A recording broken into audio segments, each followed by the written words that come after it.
Brandon got banged up a little bit. Isaiah was warming up on the sidelines. Is that an indication that he's next up or not? I didn't know you know. He's doing it on his own? Yeah, probably. For our first and foremost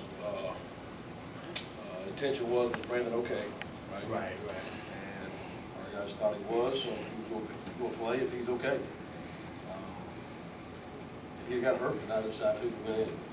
I didn't tell any of them to warm up. I knew he'd be okay. You played great first quarter, great two guys in the middle was really frustrating. How tough was that for you? Very frustrating for me. And part of it was my fault because I got out of rhythm a little bit because we got behind the chains so much. I just felt like we were second and long and third and long because of penalties and false starts or just lack of execution sometimes on first down. And it kind of got me out of rhythm, to be honest with you, a little bit. And I probably forced some things in that second and third quarter that I probably shouldn't have. And tried to get back and set our guys down. That's what we did later on. I think it helped us. But we can't play behind the chains. It's tough. You gotta be ahead. There's not many game plans that are good for 3rd and 15. We went 3rd and 15 all day, it seemed like. And I mean, we looked at the 3rd down conversion. We ended up being 44% on 3rd down conversion. Our goal is to be 45.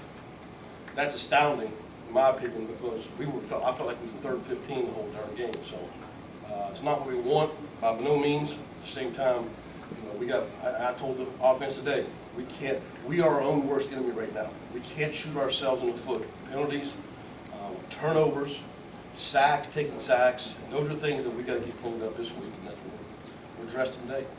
Protection issues, Rod, was that more, what did you see, what were the protections? There were 6 sacks, probably 4 of them were on me as a coach of the quarterbacks. We got to be able to get rid of the football. We got to understand what our time is. So Brandon's got to be able to get rid of the football. The other 2 were probably more protection issues. One of them, our tight end, didn't get a gap slide protection, and the other one, our tailback didn't pick up a blitzer.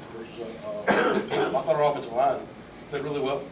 We just got to clean up 2 other situations and get the quarterback as far as getting the football when we need to. You mentioned your own worst enemies. I know that kind of surprised that you've given this a little more experience in that. What do you make it true? Well, we're more experienced, yes and no. We're more experienced up front.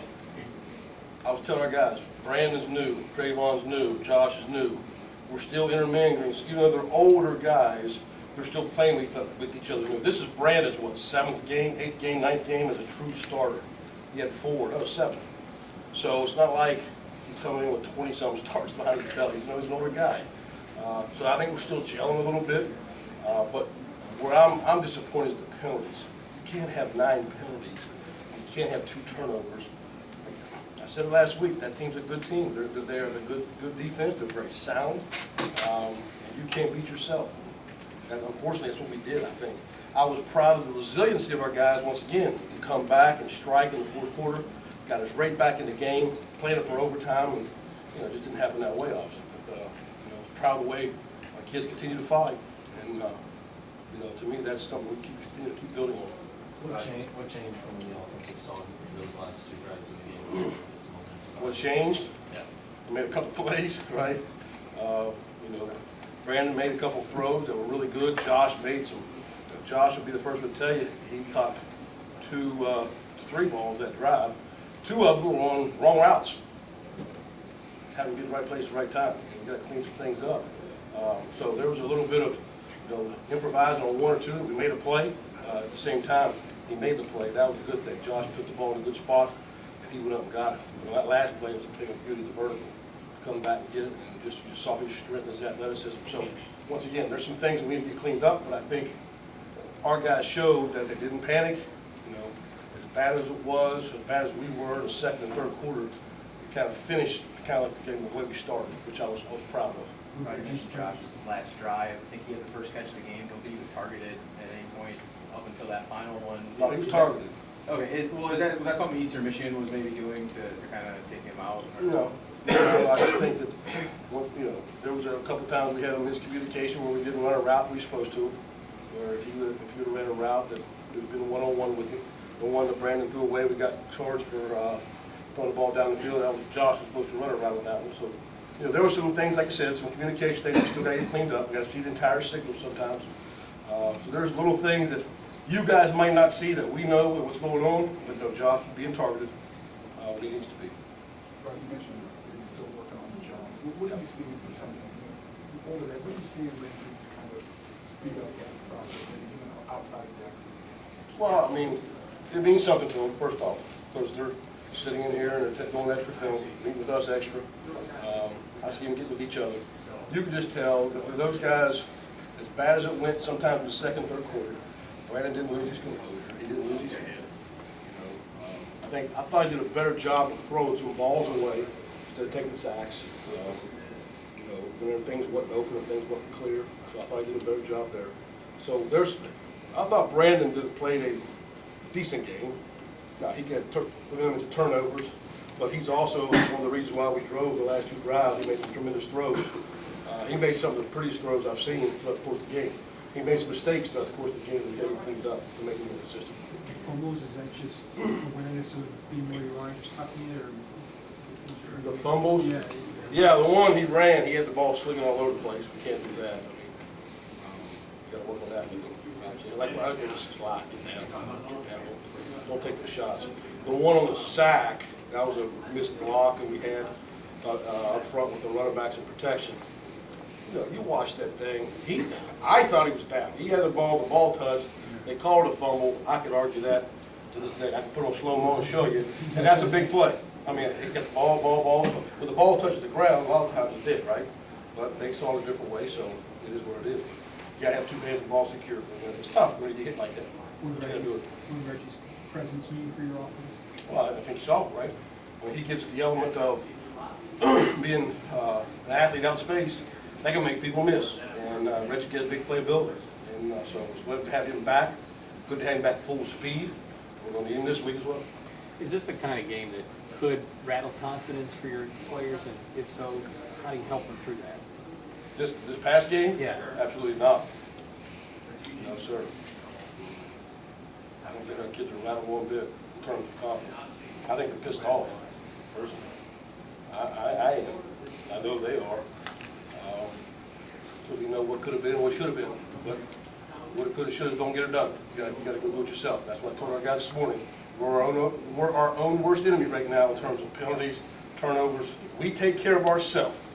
Let's see what happens when we take care of ourselves. Don't worry about the rest of us. You take care of yourself. Let's see what happens and clean things up. How are you going to take that attitude and maybe channel that into practice next Saturday? Well, I mean, it's like anything. We got a lot to prove, a lot to earn, a lot to stake in terms of proving who we are and who we can be. So if you're a competitor at all, this last Saturday doesn't sit well with you at all. It doesn't taste good. It doesn't feel good. There's only one way to get it out your system. You have to get back to work tomorrow and get back on the field as soon as you can. Looking ahead to Saturdays, what challenges does this Nebraska defense pose for your own?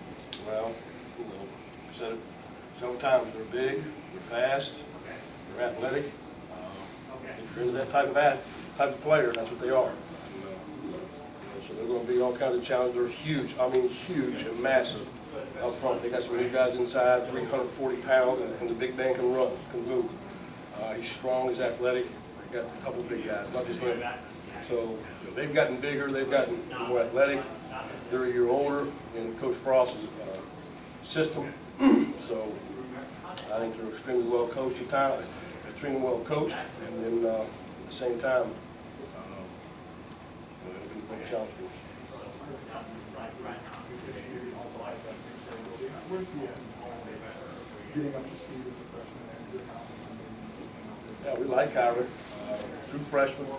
He's just still learning what we're doing. There are times that possibly you can see a certain role for him as moving forward, but time will tell. We always judge that on practice, how these guys practice, how they perform. I had good reports this past week that he was doing good. He was down with a little team at times, and he was doing really well down there. So at the same time, we'll kind of keep evaluating that move forward. Coach, how do you get Trayvon City involved more down the field? It seems like he's a lot of these quick out routes. Are you trying to get him more down the field involved too, or is that kind of his game? Well, I mean, we put him down the field. there's sometimes the defense take it away. I mean, to say you're gonna sit there and throw the ball to Trayvon with what we do in one, you know, just down the field, the defense can take certain people away by the coverage.